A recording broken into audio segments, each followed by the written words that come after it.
Hello student, बाबा Indradev girls educational institute के online classes में आपका स्वागत है। आज हम लेके आए हैं डीएलएड सेकेंड सेमेस्टर का सब्जेक्ट प्रारंभिक शिक्षा के नवीन प्रयास। इसमें हम पढ़ेंगे प्रथम अध्याय में शिक्षा के सार्वभौमिक हेतु संवैधानिक प्राविधान एवं प्रतिबद्धताएं। हमारा ये सिलेबस है और डीएलएड का जो भी सिलेबस है हमारा सेकेंड सेमेस्टर का प्रारंभिक शिक्षा के नवीन प्रयास का, तो हम सिलेबस के अकॉर्डिंग ही चलेंगे क्योंकि समय को देखते हुए हमारा सिलेबस कंप्लीट होना चाहिए। तो आइए हम जानते हैं सबसे पहले कि शिक्षा के सार्वभौमिक का मतलब होता क्या है। पहले हम सार्वभौमिक को समझेंगे, फिर आगे का जो वर्ड है उसको समझेंगे। देखिए, सार्वभौमिक का अर्थ होता है सभी के लिए, यानी जो हमारा है शिक्षा के सार्वभौमिक हेतु संवैधानिक प्राविधान एवं प्रतिबद्धताएं, यानी शिक्षा का जो सभी के लिए संविधान द्वारा जो प्रावधान दिए गए हैं उसके बारे में हम जानेंगे। और डीएलएड सेकेंड सेमेस्टर के इस फर्स्ट लेसन में 3 अनुच्छेद आपको पढ़ना है। अनुच्छेद 21A, अनुच्छेद 29 का भाग 2 है इसमें, और अनुच्छेद 45। तो सबसे पहले हम जानेंगे, सार्वभौमिक को समझ गए, संवैधानिक। सबसे पहले हम जानते हैं कि संविधान होता क्या है। संविधान जैसे हम सब जानते हैं कि सभी देश अपने लिए संविधान बनाते हैं, उसके नियम कानून कुछ होते हैं और सब लोग एक संविधान के कर्तव्यों और उसमें जो भी पॉइंट होता है नागरिकों के लिए उसका पालन करना होता है। तो हम जानते हैं सबसे पहले कि संविधान होता क्या है।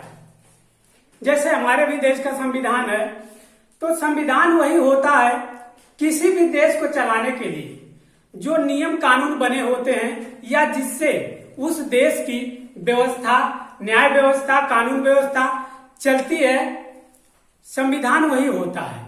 और उसके बाद आइए हम जानते हैं अगले पार्ट में कि अनुच्छेद। आइए जानते हैं अनुच्छेद क्या होता है।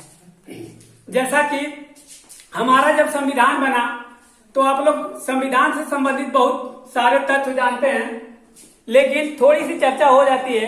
देखिए, सबसे पहले हमारा संविधान जब बना, हमारा संविधान 26 नवंबर 1949 को पारित हुआ।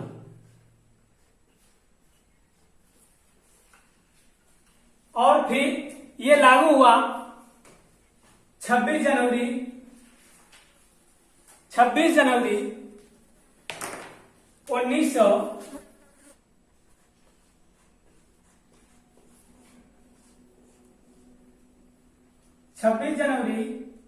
1950 को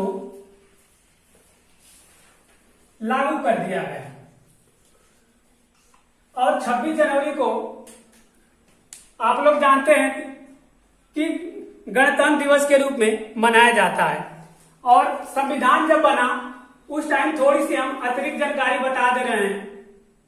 जब हमारा संविधान बना उस समय संविधान के 22 भाग थे,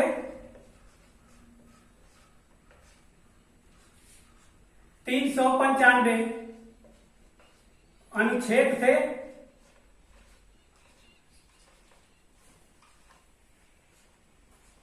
और 8 अनुसूचियां थी।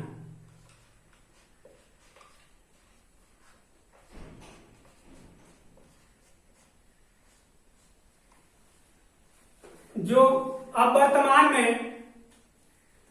25 भाग, 448 अनुच्छेद और अनुसूचियों की संख्या बढ़कर 12 हो गई है। तो यहां पर हम सुने हैं कि अनुच्छेद, और पहले 395 था और 448 हो गया, लेकिन अनुच्छेद कहते किसको है, इसके बारे में हम जानेंगे। तो देखिए, अनुच्छेद वही होता है किसी शब्द, वाक्य, सूत्र से संबंधित विचारों का जो अर्जित ज्ञान होता है उसको हम गद्य भाषा में अभिव्यक्त कर देते हैं। अनुच्छेद वही होता है। या लेखन का कोई भी विषय हो, लेखन का कोई भी विषय हो जिसमें शब्द वाक्य सूत्र के रूप में हो सकता है, वही अनुच्छेद होता है। और जैसा कि अनुच्छेद बता दिया गया कि जब हमारा संविधान पूर्ण रूप से 26 जनवरी 1950 को लागू हुआ, उस टाइम 22 भाग थे, 395 अनुच्छेद थे और 8 अनुसूचियां थी, जो वर्तमान में 25 भाग, 448 अनुच्छेद और 12 अनुसूचियां हो गई। तो अनुच्छेद हम समझ गए। आइए अब अनुच्छेद में जो हमारा सिलेबस है सेकेंड सेमेस्टर का, अनुच्छेद 21, अनुच्छेद 29 और अनुच्छेद 45 को जानते हैं कि क्या होता है। अनुच्छेद 21A में देखिए, अनुच्छेद 21 जो हमारा शिक्षा का अधिकार के अंतर्गत आता है।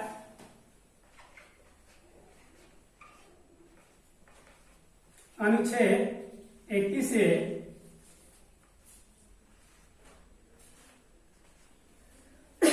तो हमारा टॉपिक जैसे कि हमने बताया था, प्रारंभिक शिक्षा के नवीन प्रयास में पहला लेसन था शिक्षा के सार्वभौमिक हेतु संवैधानिक प्राविधान। यानी सरकार का हमारे लिए प्रारंभिक शिक्षा, जब हमारी यानी प्राथमिक स्तर की शिक्षा थी, उसके लिए क्या प्रावधान दिए बताए गए। तो ऐसे तो अनुच्छेद बहुत है, लेकिन हमने बताया कि 3 ही अनुच्छेद हमें डीएलएड सेकेंड सेमेस्टर में पढ़ना है। तो 21A के बारे में जानते हैं कि 21 अनुच्छेद में क्या है। 21 अनुच्छेद देखिए, इसमें राज्य सरकार द्वारा यही प्रावधान था, यही बताया गया था कि राज्य के द्वारा 6 से 14 वर्ष के सभी बच्चों का मतलब सभी बालक एवं बालिकाओं को, राज्य द्वारा 6 से 14 वर्ष के सभी बच्चों को निःशुल्क एवं अनिवार्य शिक्षा देने का प्रयास किया जाएगा। और यही इसमें प्रावधान था। और उसके बाद आगे अनुच्छेद 29 को जान लेते हैं। अनुच्छेद 29 को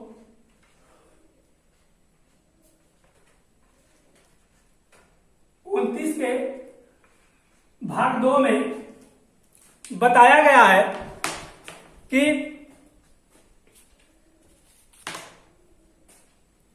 राज्य द्वारा किसी भी संस्था में किसी भी व्यक्ति को भाषा, प्रजाति और धर्म में से किसी एक के आधार पर प्रवेश लेने से नहीं रोका जाएगा। अर्थात व्यक्ति किसी भी जाति का है, धर्म का है, किसी भी भाषा को जानता है, तो ऐसा प्रावधान नहीं है कि उसको किसी संस्था में प्रवेश लेने से मना किया जाए। ये दूसरा संवैधानिक प्राविधान था। और अनुच्छेद 45 को जान लेते हैं कि अनुच्छेद 45 में क्या है। अनुच्छेद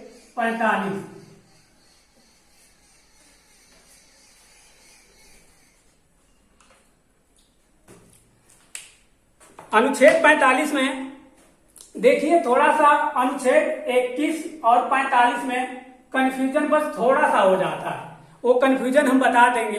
देखिए, अनुच्छेद 45 में ये बताया जाता है कि राज्य के इस संविधान के लागू होने के 10 वर्ष के अंतर्गत सभी बच्चों को, यही बस दोनों में डिफरेंट है, सभी बच्चों को जब तक वे 14 वर्ष तक नहीं हो जाते तब तक उनको सरकार द्वारा निःशुल्क एवं अनिवार्य शिक्षा देने का प्रावधान है। और यही प्रारंभिक शिक्षा के सार्वभौमिक हेतु संवैधानिक प्रावधान बताया गया था। अब फिर हम कल चर्चा करेंगे समवर्ती सूची के बारे में। समवर्ती सूची के बारे में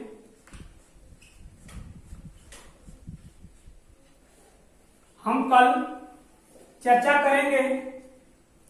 जो शिक्षा है हमारी समवर्ती सूची में ही आता है, तो समवर्ती सूची में ज्यादा डीपली में नहीं जाना है। आपका जो सिलेबस है, सिलेबस में समवर्ती सूची में जो बातें हैं बस वहीं तक सीमित रहेंगे। और शिक्षा का अधिकार 45, इसकी जो आवश्यकता है इस पर चर्चा कर दी जाएगी। और आप इस चैनल को पुनः एक बार कह रहे हैं, इस चैनल को सब्सक्राइब करें और डेली की ऑनलाइन क्लासेज